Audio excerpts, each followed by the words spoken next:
Dünən bir xanım zəng elədi mənə, ağlaya-ağlaya və deyir ki, mənə kömək eləyin, mən özümü öldürmək istəyirəm. Soruşuram, niyə ay xanım, axı nə olub? Deyir, bəs həyat yoldaşım mənə xəyanət eləyib, biz neçə illərdir evliyik, artıq yetkin yaşında övladlarımız var. Bayram günü başqasını təbrik eləyib, başqasına sevgi mesajı yazıb. Bilmirəm, xanımı tanımıram, kimdir, nömrəni səhifədən götürüb zəng eləyib. Çox uzun danışa bilmədim, amma buradan bu şeyləri yaşayan xanımlara bir fikir bildirmək istəyirəm, bir məsləhət vermək istəyirəm. Qızlar, birincisi xəyanətə gəlin baxaq ki, niyə sizi, niyə ümumiyyətlə insanı bu qədər ağrıdır? Çünki biz düşünürük ki, kimsə bizim idi, indi bizim olmaqdan çıxır. İndi gedir bir başqasının olur. Bu həyatda bizim nəyimiz var? Tam səmimi sual vermək istəyirəm sizə. Bax, sizin, bizim nəyimiz var? Bizim axı heç nəyimiz yoxdur. Biz burada sahib olduqlarımızın istifadəçisiyik. Nə evimiz bizim deyil, nə maşınımız bizim deyil, nə övladlarımız bizim deyil, nə valideynlərimiz bizim deyil. Aldığımız nəfəs var, o da bizim deyil. Bir gün onu bizdən alacaqlar. Bir gün bu nəfəs gedəcək və gəlməyəcək. Gözəlliyimiz bizim deyil, qocalırıq. Gözəlliyimizi də qocalıq oğurluyur, pulumuzu oğurlar oğurluyor. Hamısı gəldi gedərdi.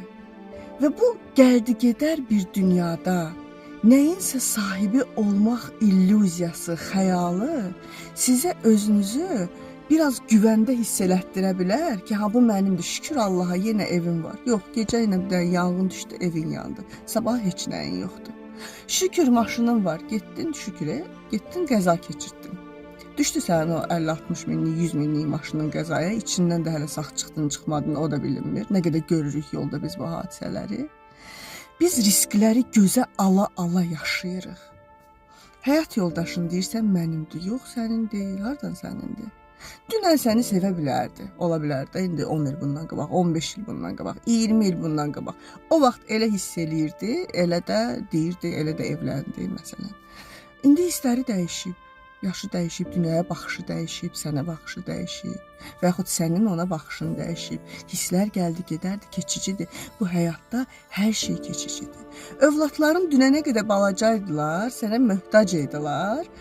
Sən üstündə ağlayırdılar, qırırdılar bir-birlərini. O deyirdi mənim mamamdır, bu deyirdi mənim mamamdır. O deyirdi mama məni çox istəyir, bu deyirdi mama məni çox istəyir.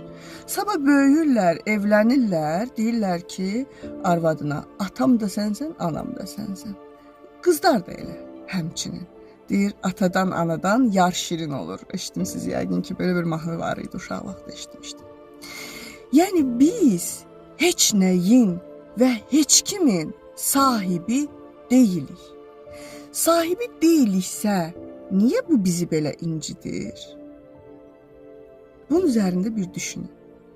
Hər şey bizə müvəqqəti verilib və vaxtı gələndə də alınacaq.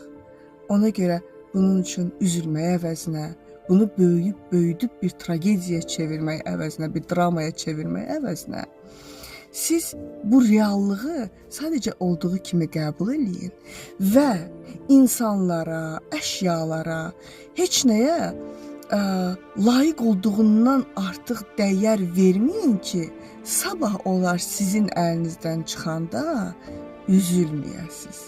Unutmayın, Quranda ayə var. İnna lillah və inna ileyhi raciun. Hamımız Allahdan gəlmişik və ona tərəfdə qayıdacağıq.